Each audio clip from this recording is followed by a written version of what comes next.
Xinjiang, just before dawn. We are en route to the site of what's thought to be a new detention facility for Uyghur Muslims. But we've been stopped at a police checkpoint. Other vehicles are let through, but it seems we are not welcome here. Our team is questioned at length and then turned back. Over the past few years, China has been building hundreds of secure camps across this vast desert region. More than 1 million Uyghurs, Kazakhs and other Muslim minorities are thought to have been detained, targeted, human rights groups say, for their distinct ethnicity, culture and faith. We've come to Xinjiang to report on what China calls its vocational training centres, which the government says have now closed. But new research shows more facilities are still being built here. So we set out to visit some of these sites to find out what's really going on. This facility was showcased to the media a year ago, but something's changed.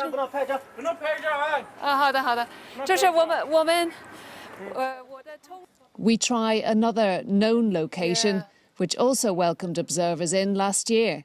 Hundreds of discarded bunk beds are piled up outside.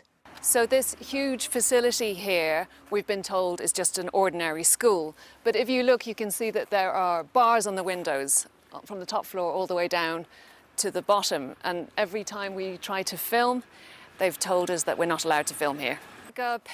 Nearby, a man dressed in camouflage appears and orders us to leave the area immediately. We move along to where there seems to be new building work going on, and we're shut down once more. We're told to go and then escorted away by security guards. Wherever we try to ask questions, it's the same story.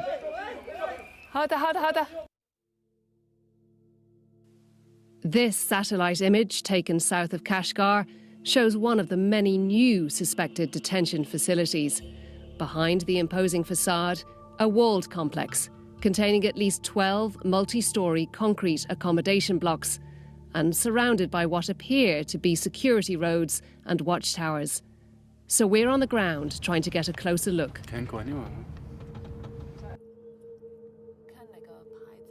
This one facility can hold more than 10,000 people.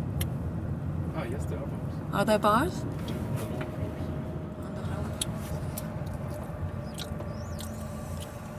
Oh, there's a watchtower behind. Almost hidden away from view, you can make out 3 guard towers. We can't stop to film it properly. By this time, we're being tailed by multiple cars full of secret police. Okay, so let's do a U-turn. That evening, uniformed police turn up at our hotel with some officials. They make us delete some of the footage we've taken. What of the people here? The long beards, once traditional in Kashgar, have gone. The veils banned too. We find the famous Idkar Mosque open again after the pandemic, but only for tourists, not for prayer. It is still standing, unlike thousands of other religious sites razed to the ground in recent years. After a harsh virus lockdown, we're the first journalists to visit for months. But here too we are kept under constant surveillance, both high-tech and less so. With the state watching our every move, people here know talking to us could put them in serious danger. And so they say nothing. Local officials prove equally tight-lipped. China has just released this white paper defending its behaviour here. Through its proactive labour and employment policies, it says, Xinjiang has continuously improved the people's material and cultural lives and guaranteed their human rights in every field. The fields that many end up in are ones of cotton. But in July, a coalition of human rights groups estimated as many as 1 in 5 of the cotton garments sold worldwide had ties to forced labour practices in Xinjiang. Millions of others, so-called surplus rural labour, have been sent to work in factories here and across the country. When we try to find out more about who's employed at this one, we are stopped from filming yet again. The Chinese government says it is helping to de-radicalise the Uyghur people through education and work. Campaigners say what it's doing amounts to cultural genocide. On the surface, life here appears normal, and China insists journalists are welcome and the people are free. But we found obstruction, suspicion, and a culture and faith under heavy control.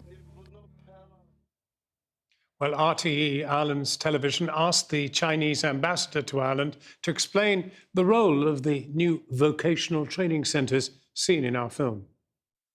The vocational centre, we help those people to find a job, either in Xinjiang or even out of Xinjiang, in the rest part of China, to help them to get a job, to be employed, and to support their family and to live a better life. So we never forced anybody to work, because there's a huge project there in China that is to alleviation of poverty in all China. So our policy is that nobody should be left behind. Everyone, including every citizen in Xinjiang, has the legitimate right to live a better life.